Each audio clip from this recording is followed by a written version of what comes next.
Hi, Mac.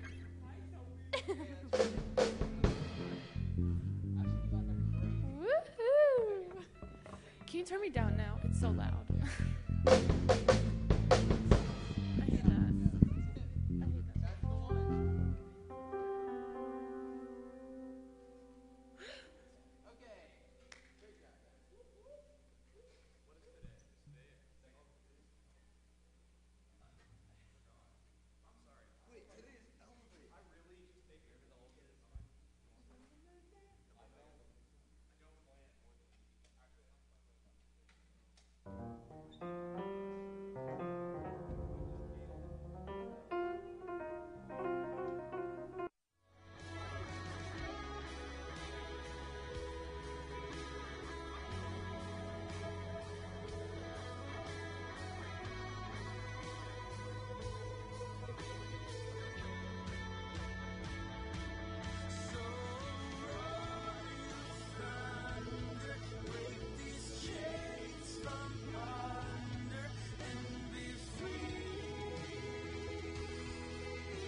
All to Jesus I surrender, all to Him I freely give. I will ever love and trust Him, in His presence daily live. All to Jesus I surrender, humbly at His feet I bow. Worldly pleasures now forsaken, take me, Jesus, take me now. I surrender all, I surrender all to Thee, my blessed Savior, I surrender all.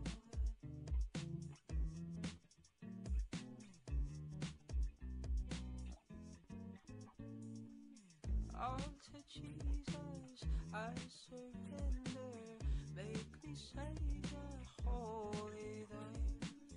May Thy Holy Spirit fill me, may I know Thy power divine. I surrender all, I surrender all to Thee, my blessed Savior. I surrender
makes my questions grow too large,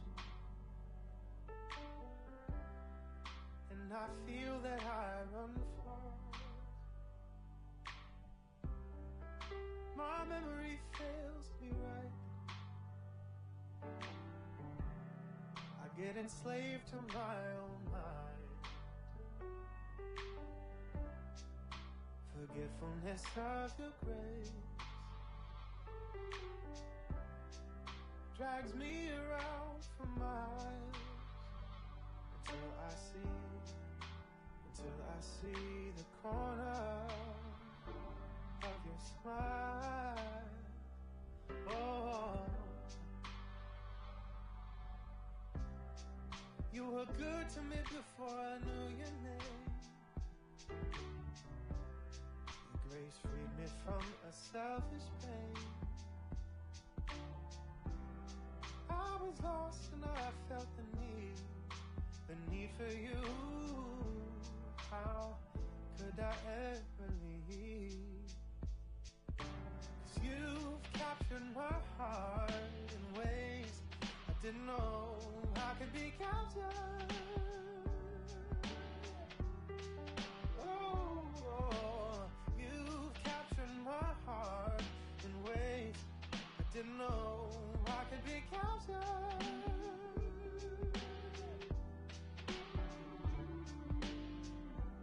I fall so short from what I can't achieve. Start to agree with what I don't believe. My sensory fails the truth as I disremember who I am in you. Forgetfulness of your grace drags me around for miles until I see the corner of your smile. Oh, you were good to me before I knew your name. Oh, your grace freed me from my selfish pain, I was lost and I felt the need for you. How could I ever leave? 'Cause you've captured my heart in ways I didn't know I could be captured. Oh, you've captured my heart in ways I didn't know I could be captured.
You've been so kind. Oh, stay right here.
Hello, hello. Hey guys, make your way into the auditorium.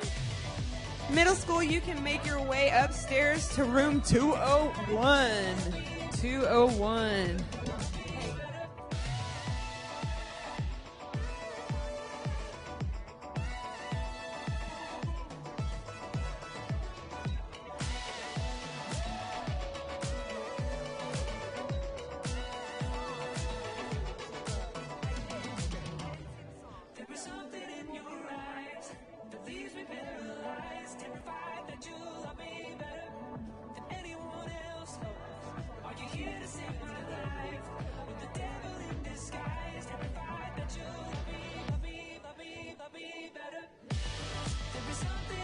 No, I was wrong. Hey guys, if you're in high school, please make your way into the auditorium. Middle school, you guys can head upstairs to room 201. Come on in. Hey, Cal. Come on in. Make your way inside for us.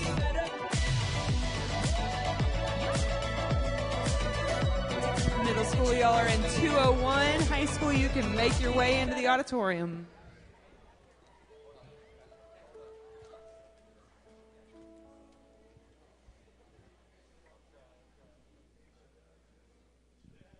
If you guys want to stand, we're going to get right into worship. Yeah, we're going to do it. We're going to do it.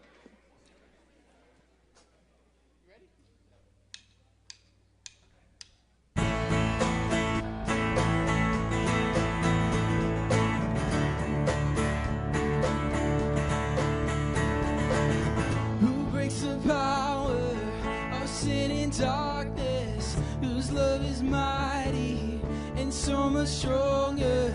The King of glory, the King above all kings, who shakes the whole earth with holy thunder, who leaves us breathless in awe and wonder. The King of glory, the King above all kings. This is amazing grace. This is unfailing love,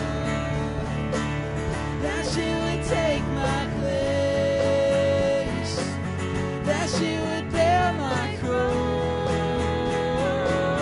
You would lay down your life, that I would be set free. Oh, Jesus, I sing for all that you've done for me.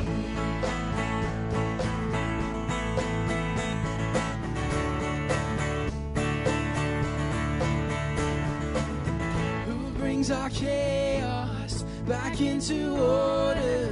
Who makes the orphan a son and daughter? The King of glory, the King above all kings, who rules the nations with truth and justice, shines like the sun in all of its brilliance. The King of glory, the King above all kings. This is amazing grace. This is unfair.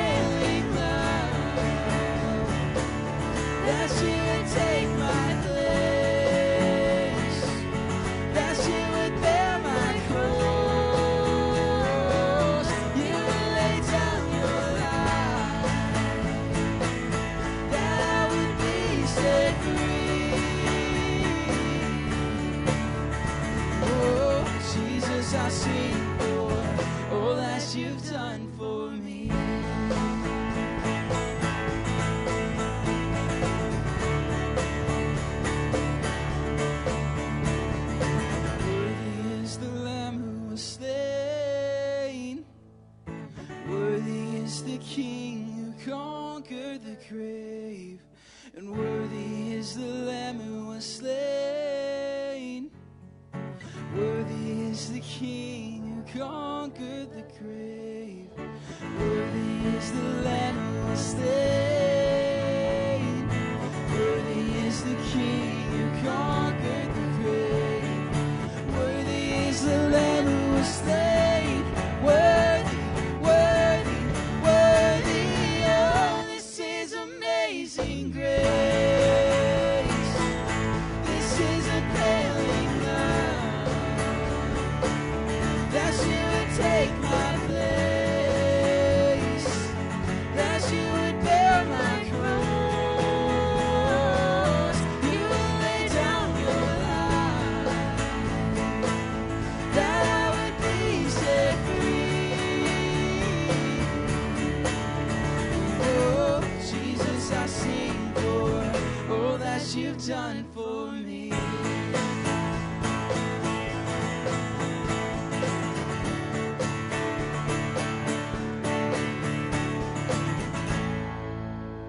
Thank you. Please be seated.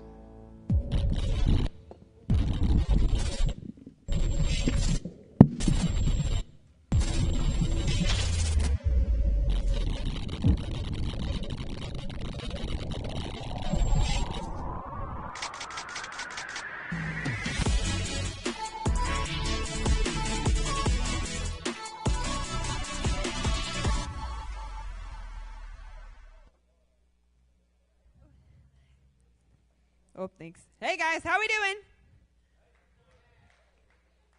Thank you. Thank you guys over here. Hey, guys. Hey, we have a few announcements for you guys. So, as you know, Sports World launched this last Sunday. So, sign-ups will be open for a few weeks. So, make sure if you would like to sign up, you can follow the QR code here. You can go online to dentonbible.org/sportsworld, and you can sign up there. So, you guys, we need you. We want you there, and we are excited for it to be here. So make sure you guys sign up there. And then next Wednesday, huddle groups are back. Whoop, whoop.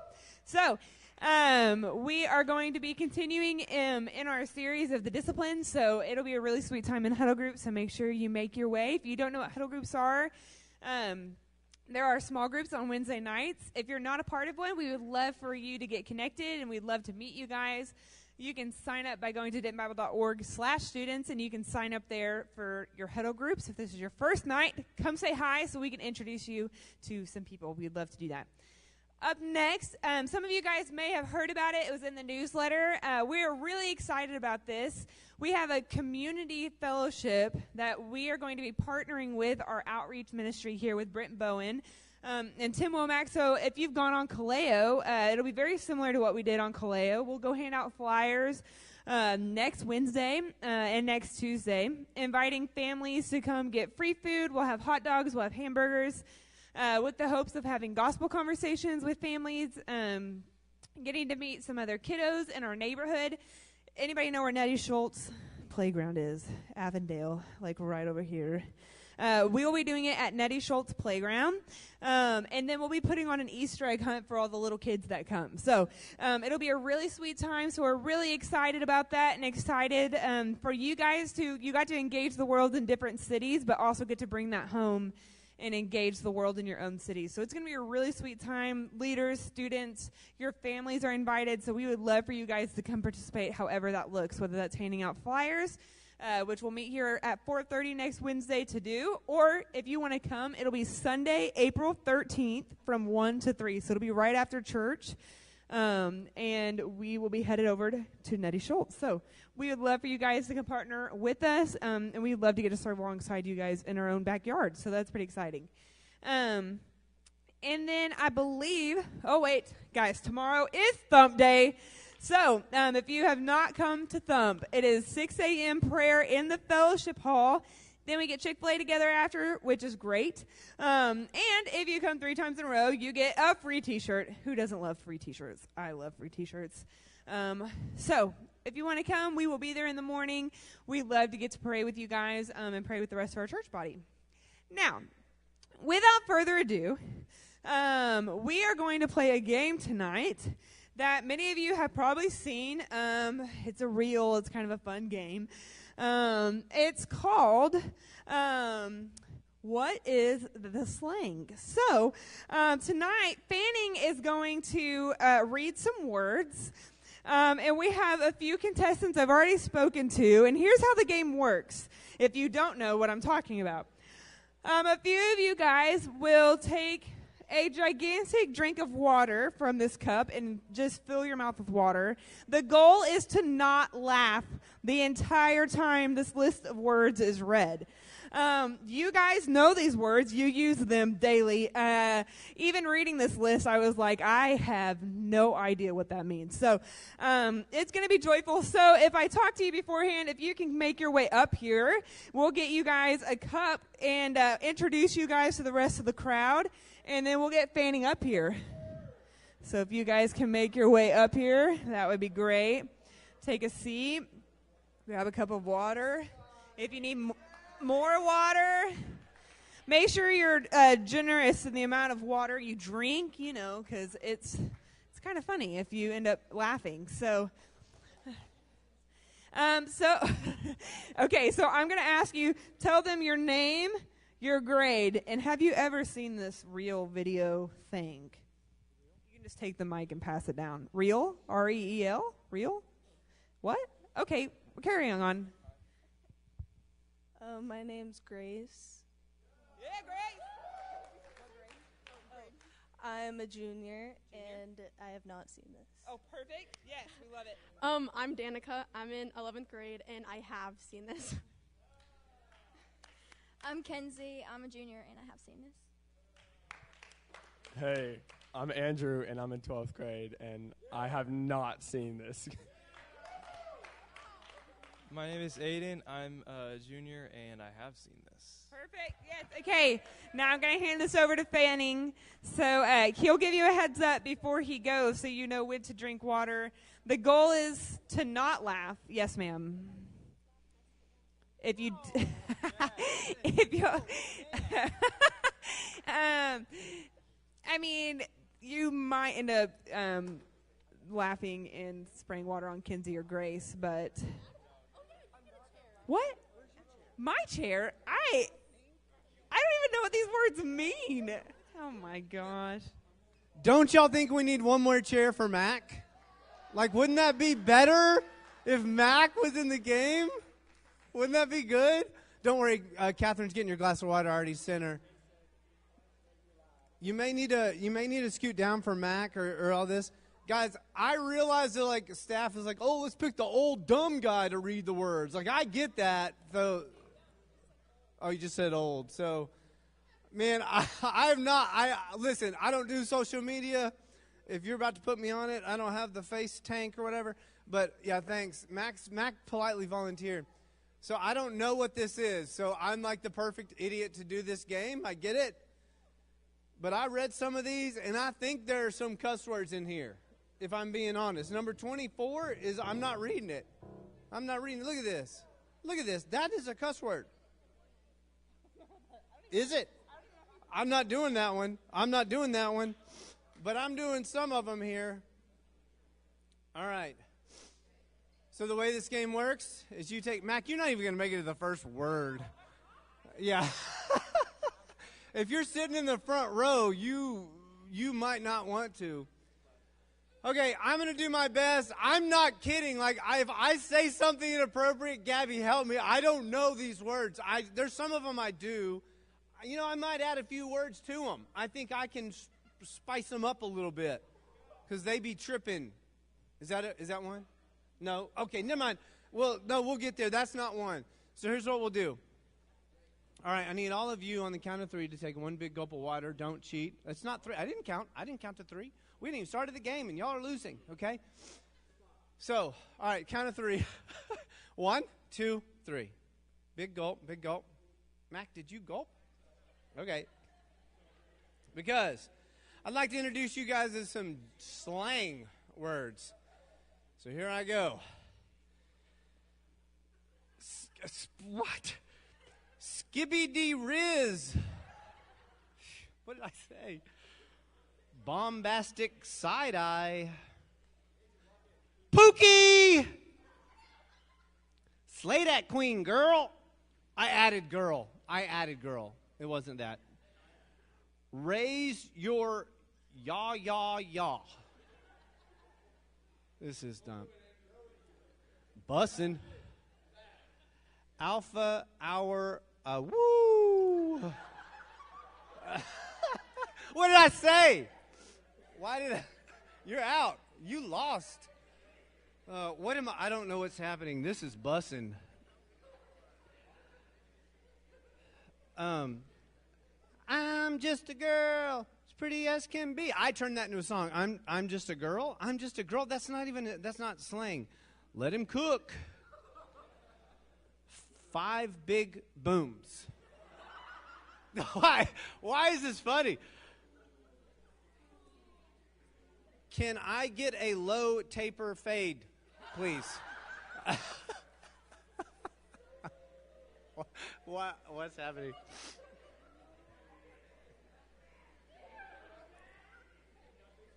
All right. Mac, this one's for you. And Miranda. Glass blower. Sorry. I read that on the thing. Material gwirl. Material gwirl. Oh, I've heard this one. Sigma. I've heard that. This one. Mewing? All caps on this one. Nina. Rizzler. You ate that? Yassification. Is that how you say it? That's how I would say it. That's how I would say this one. That's wait, hold on. Let me try it again. Crunchy. Boofed. That's some negative aura. That's how I would say that. Aiden, are you dead inside? Are you? Because Mama behind you. I'm not saying this last one. I think it's a cuss word. Wait, did y'all re-drink? Y'all are going around. Oh, okay. We're in high school. Say it. I don't even know how to say it. I'm not saying it. I'm not doing it. I need somebody that knows cuss words. Come here. I need somebody that knows cuss words. Zach, you don't know cuss words. Come here. Zach, you do go to public school. That's a cuss word, isn't it? It's not. I didn't know how to. Against my better judgment. Giot.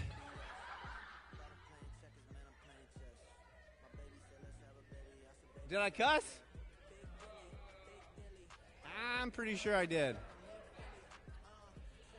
I got nothing else other than, if you'd like me to sum it up, that was a skip dibbity riz bombastic eye pookie slay that queen raise ya ya bussin' awesome time, because I'm just a girl, but let him cook. Those are 5 big booms that we just did up in here. But can I get a low taper fade? Huh? Is that right? Okay, sorry, that's all I got. That's all they gave me. I don't know what I just said or what I just did, but did I win? You won? Miranda, tell me you didn't just walk in here. Okay. All right. Thanks for playing. Embarrass the old guy because he's an idiot. That's what we call it. That's what we call this game. That was fun. Well done. Did you spew? I couldn't see you guys. There's a lot of spew. Aiden, did you spew? Coming for you.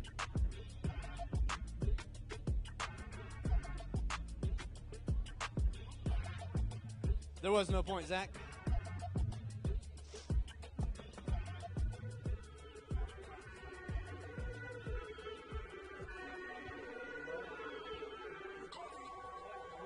I have no idea what this happened. I have no idea.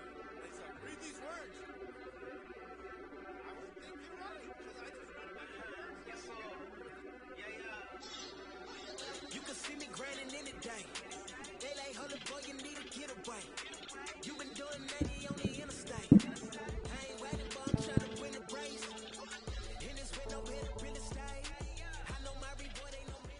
Alrighty, guys, if y'all will stand with me and we will go ahead and start worship.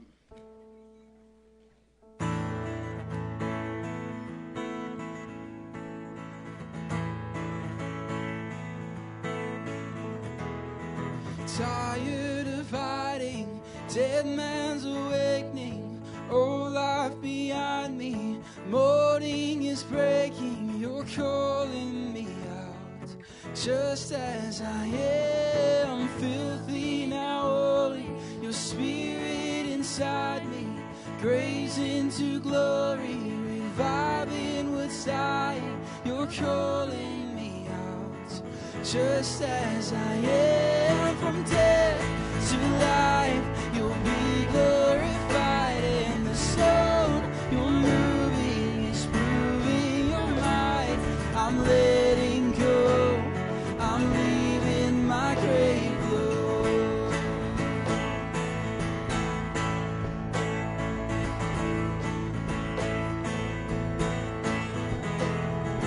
The stone behind me, real love before me, breath in this body, sinking in glory. Oh, you call me out, just as I am, from death to life. You'll be glorified, and the stone you're moving is proving your might. I'm letting go, I'm leaving my grave, 'cause my soul was sleeping, awakened to life. I'll dance in your freedom, I'm dressed in your light. I'm letting go, I'm leaving my grave clothes. Come and see, he's awakening, he is calling the grave back to life. Come and see his glory. He is calling the grave back to life. Come and see. Come and see, he's awakening,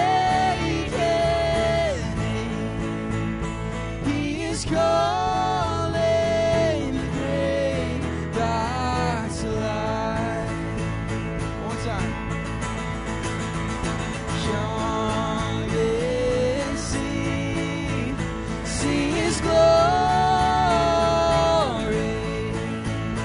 He is calling the grave back to life.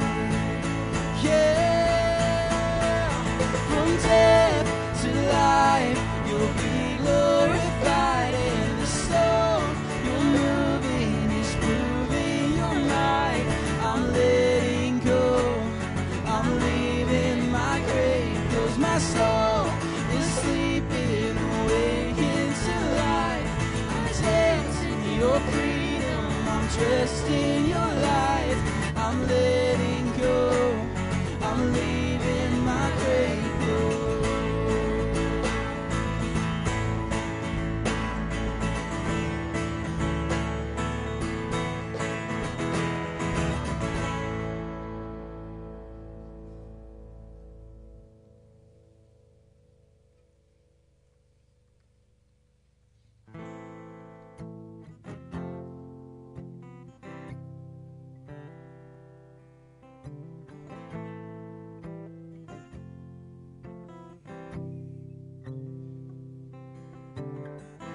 There's a grace when the heart is under fire,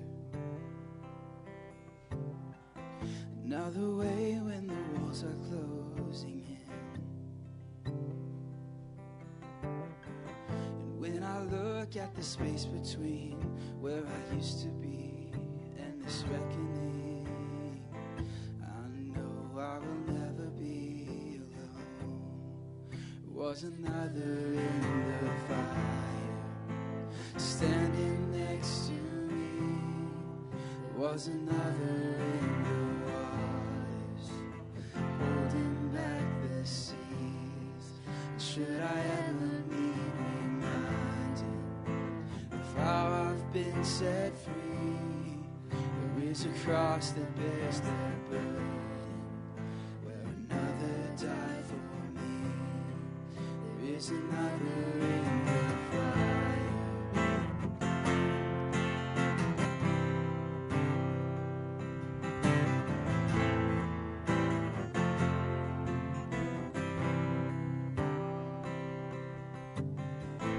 Oh, my dead left for dead beneath the waters. I'm no longer a slave to my sin anymore. And should I fall in the space between what remains of me and this reckoning, either way I will bow to the things of this world. I know I will never be alone. There is another in the fire, standing next to me. There is another in the waters, holding back the seas. And should I ever need reminding of what power set me free, there is a grave that holds no body. Now the power lives in me. There is another in the fire. Oh, there is another in the fire. Oh, there is another in the fire. Oh, there is another in the fire.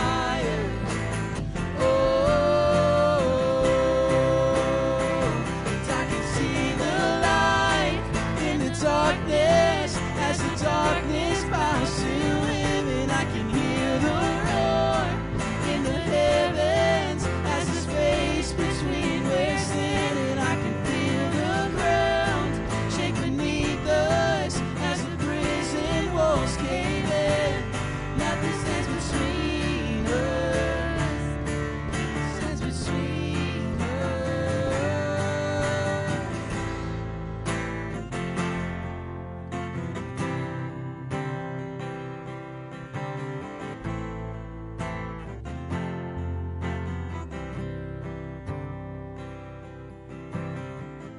There is no other name but the name that is Jesus.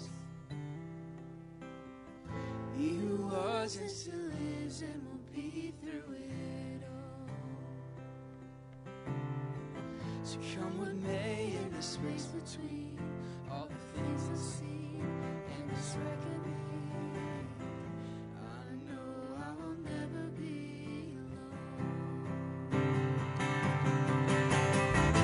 I know I will never be alone. There'll be another in the fire, standing next to me. There'll be another in the waters, holding back the sea.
count the joy, come every battle, 'cause I know that's where you'll be.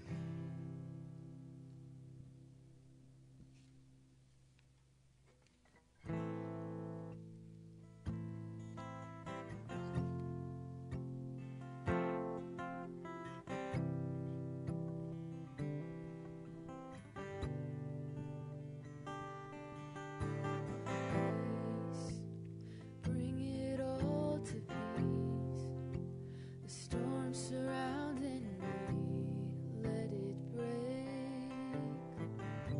At your name still, call the sea to still, the rage you need to still every wave. At your name, Jesus, Jesus, you make the darkness tremble. Jesus, Jesus, you silence fear. Jesus, Jesus, you make the darkness tremble. Jesus, Jesus.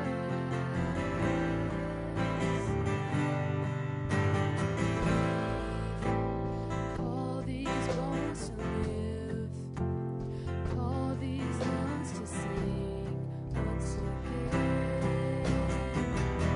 I will praise Jesus, Jesus.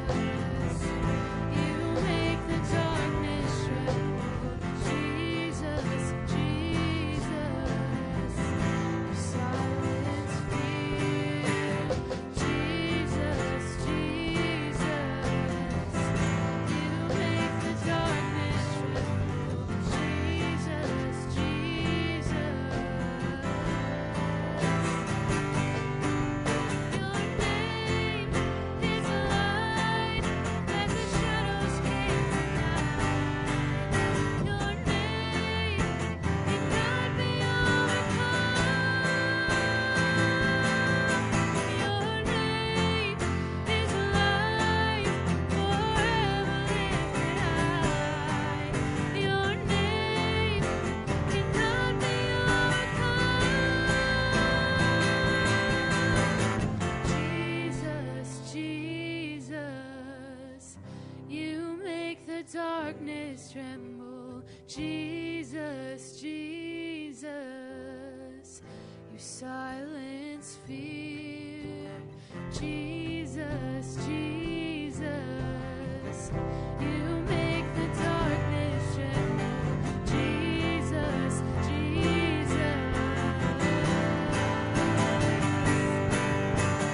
Jesus, Jesus, you make the darkness tremble. Jesus, Jesus,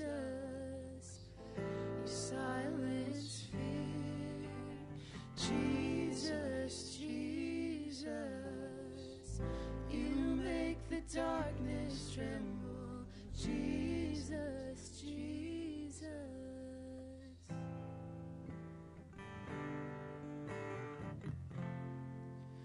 Lord, we just thank you for everything that you've done for us, Lord, and we thank you for this time of worship and that we can just freely lift our voices up to you, Lord, in praise, Lord, of what you've done and who you are to us, Lord.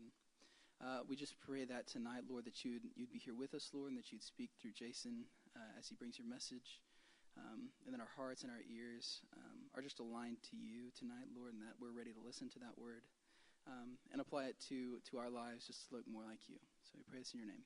Amen.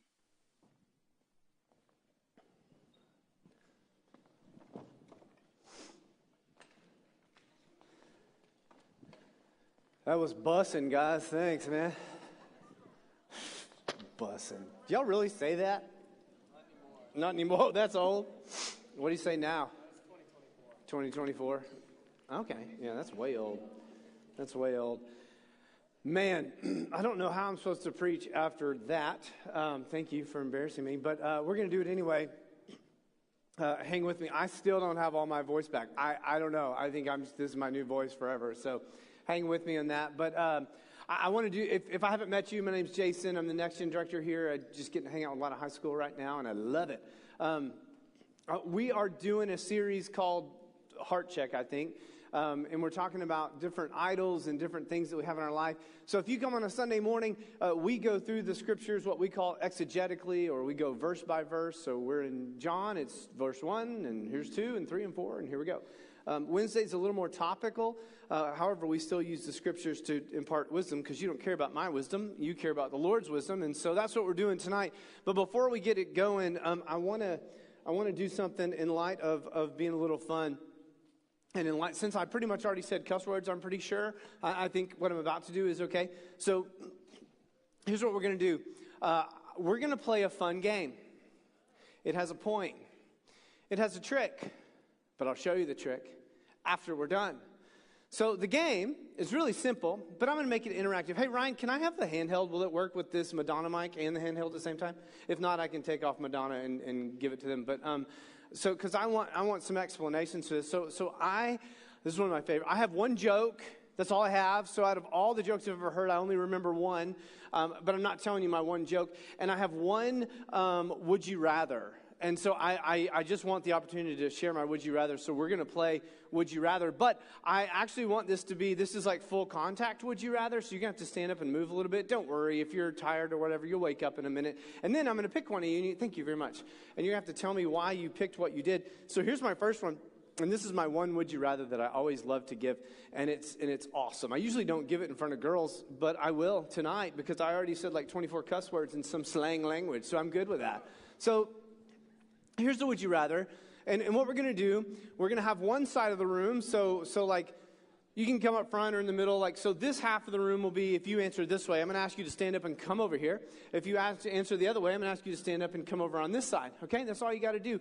And if you're like, man, this is lame, I'm not playing, then, I wish I remembered one of the slang words, Nina, whatever. So you just do it anyway, just appease me, and it'll impress your friends. So here's the first one. You ready? You ready? Again, this is fun. Would you rather eat a bowl full of vomit? Hang on. We're not done. That's just the start. Let's just start. Eat a bowl full of vomit. Isn't that word? Vomit. It's just awful. Eat a bowl full of vomit while sliding down a slide with gallons of human saliva pouring you down, finally falling into a pool filled with human pus from like blisters. So that's one option. Okay? Are you with me? Yeah, that's fun. See, it's fun. See? So vomit, saliva down to human pus. Or would you rather slide down a human-sized cheese grater covered with salt and end up falling into a pool filled with rubbing alcohol? So if you want to go to the cheese grater, come over here. If you want to go to the pus pool, go over here. So stand up. If you want to slide down and eat vomit, go over here. If you want to do the pus, go over here. Or no, I said that wrong. You know what I mean. Is this on? Yep, I'm good. I don't know. What did I say? What did I say? I think I said, what did I say? What did I say? Who's over here? I don't know. I don't do details. What did I say? What are you going to? Let's do cheese graters over here. Pus is over here. Cheese graters over here. Pus is over here. Cheese grater, vomit. Whoa, look at all the people that... All right, here we go. Wow. Look at this. This is very lopsided. I don't know. No, this is vomit. No, I'm pretty sure that was the vomit. All right, here we go. So you have to tell me your name and what you chose and why. So here we go. Listen up. Cheese grater's over there. I don't know. I don't remember. Here you go. Take that mic. Tell me who you are. Tell us who you are and why you chose what you chose. There's a reason. There's a reason you chose it, right? Listen up. My name's Hayden, and I chose the vomit and all that because I play soccer and I know what it's like to have rubbing alcohol on my burns and all that, and I hate it. Nice, nice. I thought you were about to say, I know what it's like to eat vomit and it's not that bad. But, yeah, all right, so what do we got over here? I need a girl. I need a girl. I need a girl. Ah, there you are. Don't you run away. Don't you go anywhere. Okay, I got one left. Here you go. Girls, y'all can fight over this. Oh, geez. Zach, you're in charge. Tell us your name, why you chose the cheese grater. Look how many people chose the cheese grater. You know how painful that would be? Yes. Okay, all right, okay. I'd eat the vomit. I'd be with you eating vomit. I'm a wimp. Go ahead. All right, sorry, my bad. Go ahead. My name is Addie, and just because... Listen up, Addie's got it. I chose the cheese grater just because I'm not going to eat vomit. All right, that's simple. That's simple. You're not going to eat vomit. Everything about the other option made me want to throw up. So. Did it? Would you have... Why? No, I don't have time. Okay, stay where you are. Here's my next one. Now, would you rather have an edit undo button in life, like you could edit undo anything you ever say, anything you ever do, you could undo it and you could redo it. So you would rather have an edit undo button in life, you can undo anything you ever did or said, 100% guarantee that would happen. Or have your name entered into a drawing with one other name, there are two names, for $10 million, you have a 50% chance to become a millionaire. So would you have a 50% chance of becoming a millionaire, or have an edit undo button you could correct anything you ever do? If you want an edit undo button, let's go over here, all right? If you want a 50% chance that you could become a 10 millionaire, come over here. Edit undo, 10 millionaire.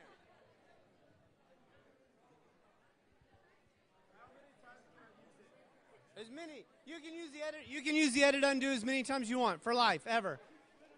Okay? All right, edit undo. Here we go.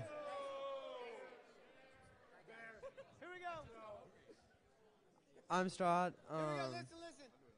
I'm Strahd. I chose this because you could go and win $1 million by undoing it and redoing it.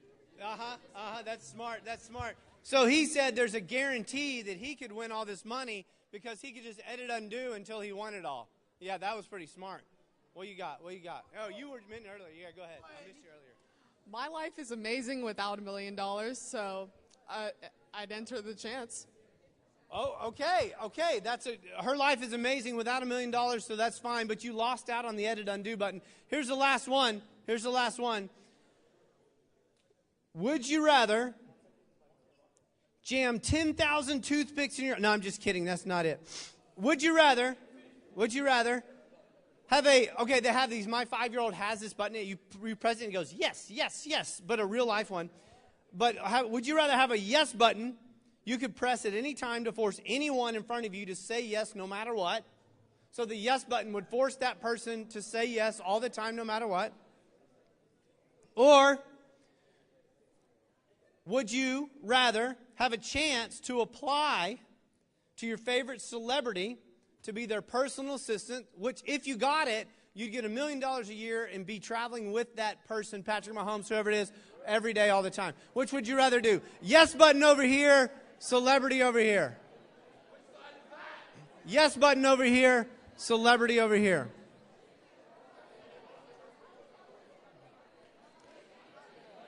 All right, last ones. Those people in the back. Anybody? I need a girl over here.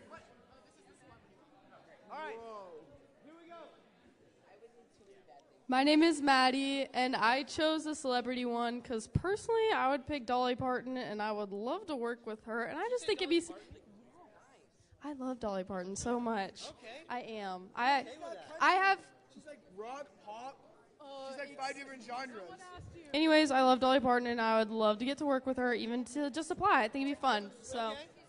I actually love that, and if there's a winner, you win, because Dolly Parton would be a great one. So Maddie says even if there's a chance to work with Dolly Parton, I need a dude. Zach, finish this out. Zach, you would choose a yes button and make anybody say yes all the time no matter what you asked them. Why? Yeah. Because I don't really care much for celebrities. Because he doesn't care much for celebrities. That's all I got. You can have a seat. That's funny.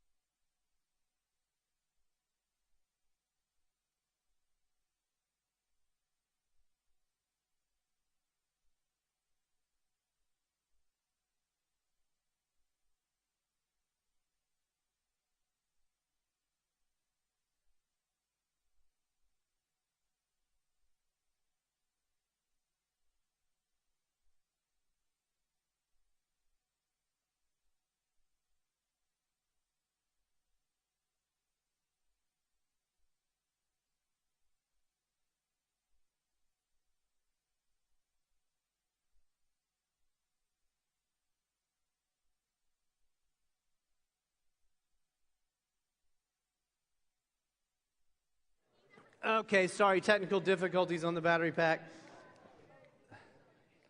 So I really just wanted to do that. In my first Would You Rather good, that's the only one I got.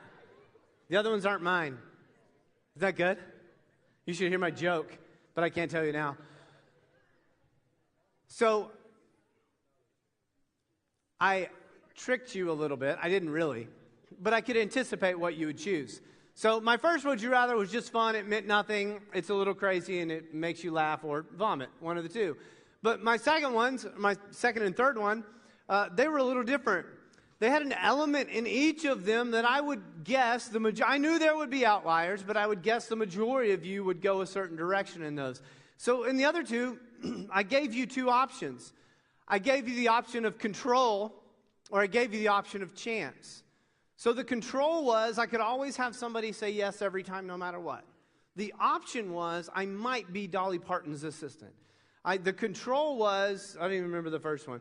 What was the first one? Oh, edit undo. That I could always undo a mistake I made. The control was I could do that. The option or the possibility was I could become a millionaire and win $10 million. And if I were a betting man, I would have bet that the majority would always go to control. Because if I went down the list and I got would you rathers that weren't real funny or out there, but they were serious of would you rather, and I gave you a scenario where you were in control, or I gave you a scenario where you might not be in control, you would probably choose control most of the time. Am I too loud, or is that just me? Okay, great. I don't know why it's loud up here. So if I gave you those two options, because it's human nature that we desire to be in control.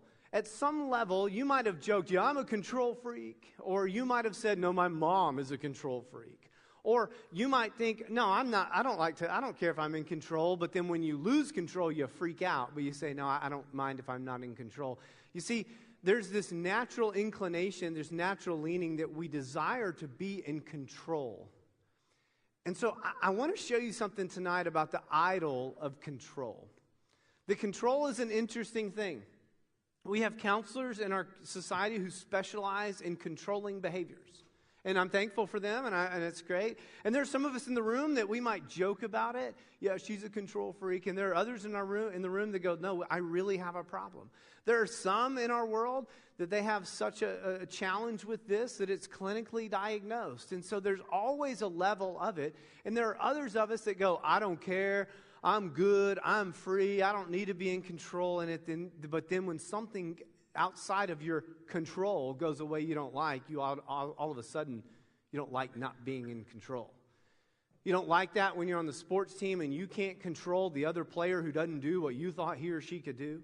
You don't like it when you're in the band or you're in the choir and the other people are off and you're not. And so there's this natural tendency in us to want to control. So I just want to show you 4 real simple things about control to give you a framework, and then I want to show you 3 things that might be helpful as you go through life when we battle this thing.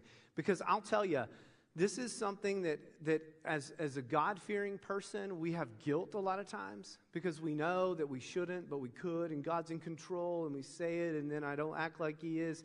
I just want to level with you and show you a few things about control and what it means to live a life in faith and not idolize something of control. And so the 4 things I want to show you today will be this, that the idol of control is actually an illusion. There's no such thing as control. And I want to show you that today. And I want to show you, number 2, that the idol of control is actually just an emotion. It's an emotion at its core, at its base. And I want to show you, number 3, that the idol of control is a symptom of something else. Control is not the issue. Something else is. Number 4, that the idol of control has a solution, but it might not be as permanent or as easy as you think. So if you have your Bibles, turn to Matthew chapter 6. I don't have the text. There's too much of it up on the screen today. And so if you don't have a Bible, that's fine. Listen close, cheat off your neighbor if you do. Matthew chapter 6, starting in verse 25. Starting in verse 25, Jesus is preaching what we call the Sermon on the Mount. In my opinion, if I could rip out 3 chapters and only have 3 in the whole Bible, I'd probably rip these out. Because Jesus gets to the heart of so many things in just a few chapters. And one of the things he gets to is this idea of control. But further than that, he's going to talk about who is in control and how it affects humans and how it affects us And he's going to talk about his Father. And so the first thing that we see here, and I'll be honest, if I were building an outline and preaching this text, I don't know that it would, if I preached it 3 different times, I don't know how much I would hone in on the word control. The reason is because what he's teaching here is the antithesis of control, which I thought is why it would be a great text. And so in verse 25, Jesus is going to show us, or assume really, the idea that control is an illusion. Control is an illusion. And here's what I mean. Verse 25, he says this, "Therefore I tell you, do not be anxious about your life." Don't worry about your life. You're going to see anxiety, anxious come up. And let me speak to that real quick before we get in and I use that word. Anxiety is a word that is used a lot more now than it was back when all your fun buzzwords weren't even words, right? And so I want you to know that anxiety is something that can be clinical. Depression, anxiety, those things can be very, very serious and clinical. And there's a world in which we live that it's more than it used to. So that's not what I'm referring to here. I'm not referring to clinical anxiety. I'm not referring to those things. Anxiety is also an emotion that we all have, and we all express anxiety towards something at some point in time. Some might be small, some might be large. But I just want you to know, if you're somebody that has struggled with anxiety or does, a lot of us don't have a category. I have a category for clinical depression. I know what that's like. I don't have a category for clinical anxiety. I don't know what that's like. So if you have that, or if you've struggled with that, or maybe your mom does, or your dad does, or your siblings, I just want you to know I'm not talking about that today. And I also want you to know there are still some things here that might be helpful and apply. Does that make sense? I just want you to know that this is something that's a little bit different, though the word is the same, the word anxious or anxiety. So this is what the word he uses. Don't be anxious about your life. Don't worry about your life, because don't worry about what you will eat or what you will drink. Don't worry about your body, what you will put on. Isn't life more than food and the body more than clothing? 26. Look at the birds of the air. And here's his illusion. So he says to us, don't worry. Don't worry about these things of where you'll eat and what will clothe you and all that. Don't worry about circumstances. Don't worry about provision. Don't worry about these things. But naturally, if you're reading this passage, you immediately go, but I got to eat. And Jesus said, I just said don't worry. And you go, yeah, I'm not worried, but I got to eat. You see, there's this worry like at the feeding of the 5,000 when they look around and the disciples go, how are we going to do this? And Jesus is right here. And there's this anxiety of these, like, at the core of things. If he had said, don't worry about the car you drive, the chariot you drive, that might have been easier to take. But if he says, don't worry about what you'll eat or what you'll wear, the natural response is, but I have to have those things. Those are required of me. And so he gets to this core, and I love where he goes. I mean, it is the essence of life, food. Don't worry about life. I mean, think about that for a minute. Think about the things you worry about, that you want to control, because if they're out of control, you get anxious. And what if Jesus says, hey, yeah, listen, don't even worry about food. Don't even worry about sustaining your life. It's hard to give up and go, okay, I won't. It's hard to go, but God, if I don't, I'll die. So his illustration is this. Great. Then let me tell you about someone else, something else that would die if I didn't sustain them. He says, look at the birds of the air. They don't sow, they don't reap, they don't gather. So in other words, he goes, they don't work hard for their food. Once they get their food, they don't store it up. They don't go and replant it to grow their grain again so that they don't have to go and scavenge for more seeds or whatever birds, all the things the birds eat. He goes, they don't do that. And matter of fact, those birds are very, very frail. Right now at my house, my boys, I have 3 boys, they each got a chick, like a chicken. Man, everybody ever raised a chicken? You ever had a chick? Anybody? Nobody? Y'all lying. Yeah, there we go. This is my city folk over here and my country folk over here. Yeah, I got chickens, man. I got 72. Yeah, he's like, yeah, go egg prices. So, there's these little chicks.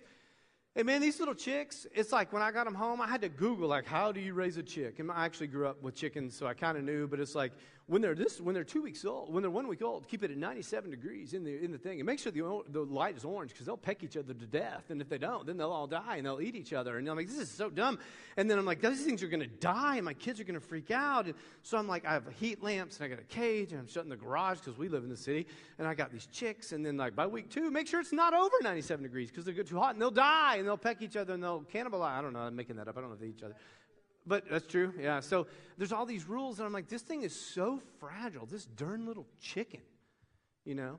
And so this little bitty bird that is so frail, and God uses this image of a bird, and he goes, I'm telling you not to worry about food. And our answer is, but God, I got to store it up, and I got to work, and I got to have it. He goes, yeah, I get it. Let me tell you about a little bitty bird. They don't store it up. They don't gather it. They don't put them in barns. Yet, he says in the last part of 26, your heavenly Father feeds them. Interesting words. He's talking about this little bitty bird. And he goes, yet your Father feeds those. You see the slight turn Jesus has right here? He's saying, think about this bird, little bitty bird. It's good. But your daddy feeds them. So what's he going to say in a minute? Your Father feeds those little birds, and he supplies it. As a matter of fact, if photosynthesis didn't exist, those birds would die. But not only can he provide little seeds, he can provide the entire environment that needs to sustain that little bitty bird. So he's getting to this thing that control is an illusion. He says, then he goes, and this returns. Are you not more valuable than the bird? He's your daddy. If he's going to sustain this little bitty bird, millions of them, won't he do that for you? The idea here is that control is an illusion. Because if a bird can't control, yet it's so frail, yet it exists and it lives and it thrives and it eats and it does all the things that birds do, then control for that bird is not even something to be thought of. And the reason that control can be an illusion is because these two things can't coexist. Listen to this. If a sovereign God can keep a bird alive by an ecosystem he created, and if that is what sustains all of life, and if sovereign God truly is that powerful and loving and knowing, and if he alone can do that, then you and I can't. If you and I can control it to the point where we've got it all figured out, we've got the safety nets around it, we've stored it up, we got it all figured out, it takes us, then if we can, then the sovereignty of God is amiss somewhere. Because either he can't, he won't, or he forgot to. And so the sovereignty of God and the controlling nature of us as a natural response, they can't coexist. God can't be sovereign at the same time the creation be required to control all the circumstances around in order to thrive. It can't happen. It's an illusion. It's an illusion. It's an illusion like he would say to Job, do you know where the wind comes from? I mean, tell me. Do you know these things? And so the sovereignty of God is kind of what's at stake here. And that's the illusion we have. The illusion is I can control it if I try hard enough. And you'll try hard enough until you can't anymore. And then you give up one way or the other. You give up saying, forget you, God, I hate you, you never helped me, you failed, I knew you would. Because you tried to control it and you failed at it and you go, God, you didn't come through. Or you give up control and you go, God, I'm tired of trying, I tried it, I just want you now. And I want you to try it and I'd like you to be the Lord of my life. Those are our responses we have. You see, this is what we do as humans, because we believe in illusion, because he says in the next verse that we're going to see this. The idol of control is really an emotion. Think of control like this. I think of control when it comes to the sovereignty of God and control. Have you ever been to Home Depot and you've seen those little push carts that are the race cars? Anybody? Anybody ridden in one lately? Yeah. Yeah, you know, they're like the little race cars, and they got the wheel. They got two wheels, and they just spin and spin and spin and spin and spin. This is what I think of control. I love watching a mom or a dad, and they're pushing their little kid through you can get it, I don't care. They're pushing their little kid through Home Depot, and that little kid's going vroom, and he's just spinning the wheel, and he's turning, and then he turns, and like in my mind, I'm like, you dumb little kid. That's a joke. I wouldn't call a little kid dumb. You little kid. You're not turning that car. You think you're turning that car, but you're not turning that car. Your dad's turning the cart, man. It's not a car. It's not even a car. It's an illusion. You're really not steering. It's kind of what control is to us. We think that we have the control to do all the steering, do all the turning, and make life exactly what we want to make it. Yet there is a sovereign God pushing this for His glory and for our good. And then that's why in 27 you're going to see the idle control comes out as an emotion. The emotion I'll show you is this. He says, 27, and which of you by being anxious can add a simple single hour to his life? What are you going to do about it? Like, what's the good in worrying about being out of control? What profit do you have if you're out of control and you go, I got to fix it, I got to get back, I got to do it? And so he brings to light an emotion here. And the emotion is simply this. It's fear. The out of control is stemmed in fear that if I don't, or if the circumstances aren't, or if this doesn't happen, then something else won't happen. You see, if you think about anxiety, again, I'm not using it in that way. Well, this one actually might apply to both. Anxiety is something that you're worried about in the future, whereas depression is usually something that's concerning the present or the past. That's usually one way. That's not the entire definition of the differences, but that's one real simple way to look at it. And so anxiety is going, I'm so scared about what will or won't or might not or might happen in the future. Therefore, if I can control my environment, I can make sure it doesn't happen or it does happen. And God says, what is that benefiting you at all? In other words, if you want that much control to make life the way you want it, number one, if you knew what God knew, you wouldn't change a thing, yet you're trying to change it. And number two, if you really had the power to do that, then God would lack in His sovereignty. And then number three, He goes, you're going to control and work and all that. And it's like the book of Haggai. They say you tried to panel your houses and you tried to make it all nice. And He goes, it was like this. It was like you had pockets you put money in, but I put holes in it so that it fell out. It was like you were really cold and you kept putting jackets on, but you still froze. He goes, and then God tells them in Haggai when they were trying to build luxurious homes, they're trying to control their environment. And God says it was like money putting in pockets with holes. It was like clothing, but couldn't get warm, food, he never got hungry. He goes, you know why? Love it. It's the last part of the chapter. He goes, because when you built it, I blew it away. He goes, when you tried to control all that to make life better, I blew it away. You know why? Because God said, because I wanted all of you for me. I wanted you to turn to me. Because there was an illusion of control based on this fear, this emotional concern that I had. And God says, what good does it do? Does it add a single hour to your life? No, it does not. Because when we're in this fear, and this is something you can remind yourself, when you're in this fear of if I'm out of control, this might happen, this will happen, truth always trumps fear. Truth always trumps fear. Truth always trumps fear. This means that God's promises and what God tells me is true is always more reliable, more accurate, and more true than the emotion I feel, no matter how bad the emotion is. And so there's this idea that fear is going to cause me to do that. But control is an attempt to respond and alleviate the fear. Remember that. Next, he goes on to this. The idol of control is simply a symptom. He says in verse 28. And why are you anxious about clothing? So he's going back to his analogy. Consider the lilies of the field. So first he's talking about birds, now he's talking about plants. He says, consider the lilies in the field, how they grow. They neither toil nor spin. Yet I tell you, even Solomon in all his glory, he wasn't arrayed like these. He didn't look that good.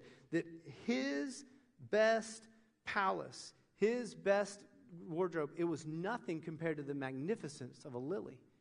He said, even the greatest person who had the greatest control maybe of any human, at least in his time, he said, even he couldn't compare to the magnificence of how this lily came to be, formed, grew, and became beautiful. What is he saying? He's saying that even us in our best attempts at control is nothing compared to what God has for us instead. The symptom here, he goes on in 30, but if God clothes the grass of the field, which today it's alive and tomorrow it's thrown into the oven. In other words, he's going back. Remember, your daddy clothed or fed the birds. If he's that good to stuff that's thrown away and it dies, he's going to use the same logic here in verse 30. Will he not much more clothe you? And here's the symptom. Here's the cause of what the symptom is: control. Oh, ye of little faith. Oh, ye of little faith. If you're someone, or when you get in a point where you want to control a situation or whatever, so here's what I would have you stop and do right now. And it couldn't be anything. You want to control the situation on the field, you want to control it in the relationship, you want to control it for the future, whatever it may be, stop and go, hold on, this is an illusion. I really don't have control. God does. He's sovereign. That's number one. Number two, okay, something in me is so scared of something else that it's causing me to desire to control this situation. What is my fear? What am I really fearful of? I would go there second. And third, I would go, okay, what is this? What is the root of this? It's my lack of faith. Faith in who? God. In what way? Yeah, that he won't provide, but why? What is it deep in me? And so all control really has to be is this trigger for me to go, oh yeah, I've got to get to this root. I've got to get to my faith, and I've got to get to my Lord. I've got to get back there, and I've got to get back there quick because my best efforts are going to fail. So he says in 30 that there is this idea of you got to be happy to be helpless. Faith, in a sense, is just being happy knowing that you're helpless because a helper has to come in and intercede on your behalf. There's faith in a God that loves us to the point that he would do that. He'd feed the birds. He'd clothe the lilies. He's going to do that and much more for you. Verse 31, the idol of control also has a solution. Therefore, anytime you see the word therefore in your word, you got to go, what's the therefore? Therefore, since you lack the faith, therefore, since fear drives you, therefore, since you're anxious about life and the food you'll get and the clothes you'll have and all those things, and there's this illusion that you can control it, since those are present, here's what's really cool. Like, God assumes that we're going to do this. God knows us. So you're never going to go, yeah, I'm never going to have this concern again. Yes, you are. I'm never going to want to be in control again. Yes, you are. And the beautiful thing is, God doesn't come down and go, you should never, and you should feel so guilty, and you should trust me. He goes, hey, when you do, here's the truth that will trump the emotion. He says in 31, therefore, do not be anxious.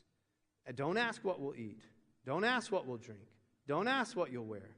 Why? Because you think differently. He says this, for the Gentiles seek after these things, and your heavenly Father knows that you need them all. In other words, he says people that don't fear God, that aren't children of God, they also have these concerns. There's a difference. Your Father feeds the birds. How much more will he take care of you? And here's his solution. Solution is this. Seek first the kingdom of God and his righteousness. Seek first the kingdom of God and his righteousness. Because control is not a personality. It is not a circumstance. It's not that's how I was raised. It's not a joke. It's a very real outcome of what it means to live a life lacking faith. I do it all the time. All the time. And you do too. Sometimes it's small and sometimes it's large. Sometimes this idea of man, there's so many people popping into my mind, not you, but people in my life that I'm going, oh, I should tell you about this person, but I'm not because that's rude. But like, there's so many people that I'm going, oh, if I tell you about this lady, man, oh, this dude, oh my gosh, oh, if I could tell you the story about me, oh man, but I can't because this is a constant thing we live in. And so I think it's an important thing to look at. And as he says, you want to be part of the solution. He says, seek first the kingdom of God. Here's what he's saying. Don't worry about what you'll eat. Worry about seeking Jesus. Don't worry about what you'll be clothed in. Seek Jesus. Don't worry about the job you might or might not get when you get out of high school. Don't worry about the college application that you might or might not get. Don't worry about those things. Seek Jesus. Don't worry about the girl that you lost, you could have lost, and the dude that did this, and the boyfriend and the girlfriend and the thing, and the soccer, and a million different things, and the grades and the teachers and all these. Don't worry about those things. Seek Jesus instead. Why? Because your daddy takes care of the birds. Won't he take care of you? Some of you might have just answered in your head, yeah, but he hasn't. I've answered that way too. I've been in years going, God, you're silent. God, I'm not mad at you. But I am. Because I'm scared and I feel like you're silent. What's the solution? Seek first the kingdom of God. Seek first the things that are heavenly. Seek first that you are chosen by God, redeemed by God, made a son or a daughter of God by the blood atoning sacrifice of Jesus, because he loved you so much, yet he still takes care of a bird. And he still makes a lily grow. And all of it declares the holiness and the glory of God. So when we get in these moments of anxiety, again, not using the word that way, and you get in these moments of wanting to, if you can just control it, then you can solve the problem. You've got to stop and go, nah, God, I'm going to seek you. I'm going to be happy to be helpless, and I'm going to just rest in my faith in you. And you're going to focus on what you can control. I give you these three things to focus on, and I'll leave you with a story. So part of the solution is, and I'm using the word in a way I shouldn't, focus on what you can control. I just told you can't control, but now I'm telling you to focus on the three things you can. But here's really what they all are part of. Focus on what you control. You know what you can control? You. That's it. But not your circumstances, not the things around you, but you. So what I mean is this. Number one, if you struggle with just control and the fear of the future and anxiety and on all these things, then focus on this. Try this. Discover the fear. Like, what's the foundation? What's down there that's causing all the cracks in the walls? Because it's like if you ever go in, the analogy of you go into a house and the sheetrock's cracking and you go in and you patch it and you paint it, and the next year it's cracking and you patch it and you paint it, and next year you crack and you patch it and you paint it. That's kind of like control. You're going to control the environment, what it looks like, the appearance, but the problem is not the wall, it's the foundation that's causing the wall to crack.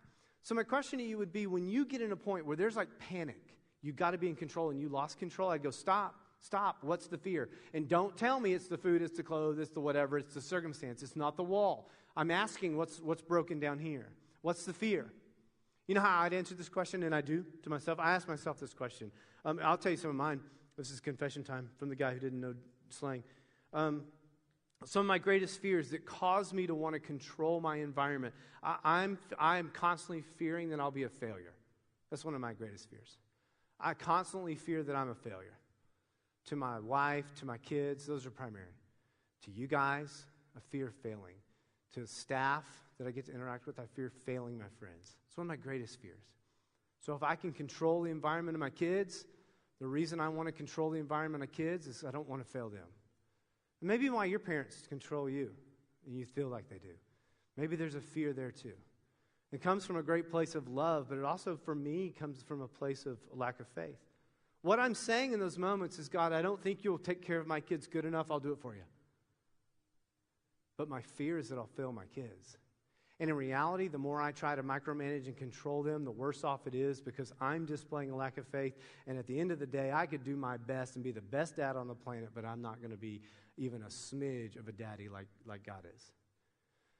So some of my greatest fears is that I will fail. So I wonder what yours is in those moments.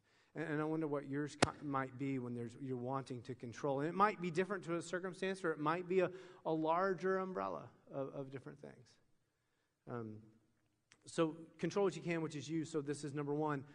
Discover your fear. What's the foundation that's causing this destruction? Number two, invite someone in. This can be embarrassing at times. I've done this so many times. Invite people in and go, hey, I'm kind of lost. I'm really struggling, and this is the specific circumstance, and I know I should have faith, but I don't. You know, you're almost going, can I borrow yours? Hey, I know there's a fear that I have, but I don't see it. I don't see it because I'm in it. So can you come in? I mean, a lot of you, your leaders are a great person for this, incredible person for this. And trust me, your leader's not going to go, oh, I've never done that before. I don't know what that's like. No, your leader's going to go, oh, I hear you. Yeah, I know it. Yeah. Oh, let's talk about it. Invite someone in to discover the fear. Invite someone in to just go, I don't have faith in God. I mean, I trust God. I have faith in Jesus, but I don't trust that He'll really help me. And by the way, if you prayed that, do you think you're surprising God? And He goes, oh, I didn't know that. Of course not. So invite someone in to that because it can be really helpful. And the third thing, and this is the hardest thing, is choose daily to surrender this fear or this anxiety or the thing you want to control. Choose daily to surrender it to the Lord and trust Him anyway, even though you really don't. Choose daily to surrender it and trust Him anyway, even though you really don't. If you do those three things, I promise you, God will do something. I don't know what it is. I don't know when it is. You know why? Because I'm not in control, and neither are you. And I'll leave you with this image that I think is it's an amazing image, and it's not a story that I've made up. It's a story found in the Gospels, and it's a story of these fishermen that we know as disciples, and they're with Jesus, and Jesus, they're on land, and they're going to cross a sea to go to the other side, to the Gentiles, to another piece of land. They're going to cross a sea. They're going to cross a humongous body of water. Now, these are fishermen by trade. They grew up fishing. Their fathers fished. They spent hours on the water every day. And they get in the boat and they go. And it says it was in the fourth watch. I think it was the fourth watch, which is between 3 and 6 a.m. There's what we would call the miracle of Jesus walking on the water. But think about the story with me for a minute. You have professional fishermen set out to sea like they've done 1,000 times before. And a storm comes up like they've seen 1,000 times before. And it's thought that they were probably within the storm about 9 hours, and they were out there in the water. That's a long time, even for professional fishermen. But somewhere between 3 and 6 a.m., we know that it gets really bad. It gets so bad that the professional fishermen are panicked because they've lost control. They've lost control of the thing they're supposed to be best at. Do you know how embarrassing it would be if they get home and go, we wrecked the boat? Do you not know how to drive that thing? No, I guess not. And there's a moment where a miracle happens. But the greatest of miracles, I think, is the one we don't really think about right offhand. So they're in the boat. They've been there hours. They're in the storm, and it's getting to the point of death. And then walking on water is Jesus, who had told them something. When they left, he told them something. He said, hey, y'all go across. I'll see you on the other side.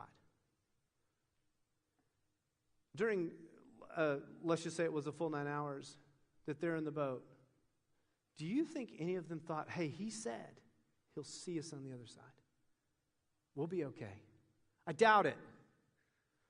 I bet they just went, we got to hold the thing and move the oar and I don't know what they did, and do the thing and get out of the storm and point the boat. They went to everything they did as professionals to get through the storm. But Jesus already said, I'll see you over there. And then all of a sudden they see Jesus walking on the water, and they go, is it a ghost? I mean, this whole story, if you've read the story, and this is when Peter jumps out of the boat when he finds out it's Jesus. And there's this interesting dialogue between Jesus walking on water. The waves are going crazy. And Peter asks him a question. He says, hey, come here, walk to me. And Peter goes, is it you, Lord? I mean, it's a funny question, right? Like, who else is walking on the water? Like Sam from the boat over? No, like who is it? But the question is this. I'm only walking if it's you. I'm walking over there to no other person but Christ. Because you're the only one that gives me any hope. Is it you, Lord? He goes, yeah, come on. And then he gets out of the boat, and if you know the story, he starts to walk, and he starts to sink, And there's amazing nuanced things in this story. Think about this.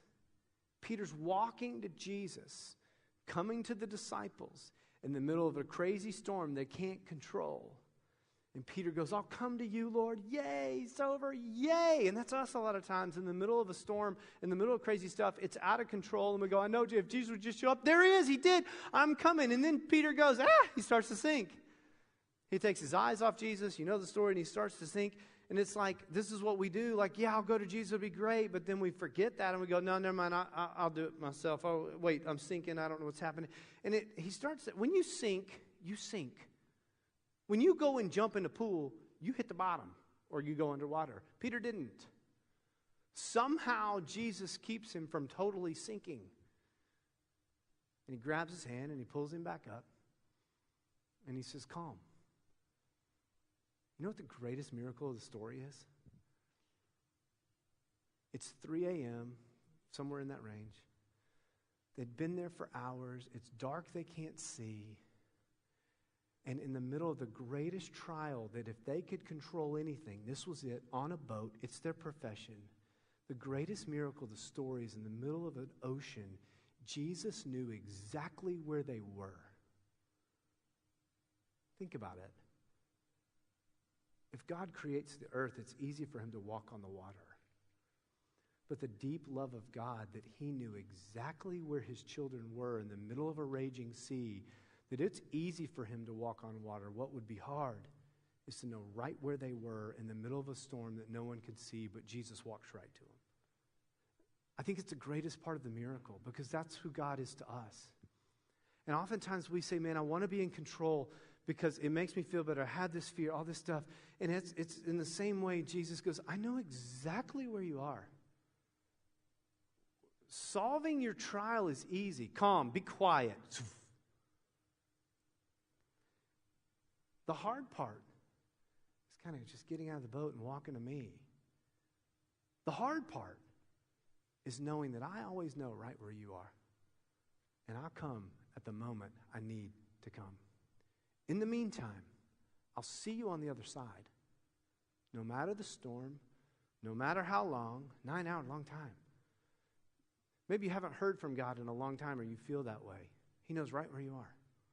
Maybe you've tried to control an environment for so long and you've prayed the things, and you've done the stuff, and you come to church and God still hasn't changed the thing that you're trying to control. He knows right where you are. Maybe something so out of control, you don't know if you can actually do it anymore. Can I just tell you, Jesus knows exactly where you are. And he comes to you in the moment you need. He comes to you, in a sense, before you ever know it. How far is he when he appears? I don't know. How hard was it for God to walk on water? Not hard. How hard is it for God to be in control of your life? Not hard. How hard is it for us to release control to him? Very hard. Why? Because we're scared to death. Of what? For me, failing. For me, not providing the best life I can for my kids and my wife and everybody else. For me, being a pastor that fails people and fails at my job. And you know what? I do. But you know what? I'm no different than you. That I seek Jesus alone as a solution to something that's an illusion caused by an emotion that really is a symptom of something deeper, which is my lack of faith that Jesus is my solution. Seek first the kingdom of God, and all those things, they'll be added to you. Father, as we go from here, Lord, this is a real thing that we feel, and it seems trivial at times that we feel out of control. And we just immediately go into gaining control and fixing the problem and making it better and whatever that is for all of my high school friends. Lord, it's different for each of us. A lot of it is with our friendships. A lot of it is with the identities we have or don't have within our schools or our families. It can be with our families. Our families are out of control. Lord, there's just so much that this is rubber on the road for us. And you know this. Yet at the same time, you feed the birds of the air and the lilies of the field, and you know right where we are in the greatest storms that we want to control, but we've lost control even when we think we shouldn't have. And Lord, no matter the guilt and no matter the why, the what is simply you. I pray, Lord, that when you let us out of control, that it would cause us to run to Jesus alone, that we would know, is it you, Lord? Because I'm not getting out of this boat for anybody else except you. And that's going to be enough. And that even when life seems out of control, I can just sit and rest with you who has all control of me and every bird and every living thing and all of the cosmos. Lord, you control. Yet you still love us to the point of death and death on a cross. Love us to the point that you call us children.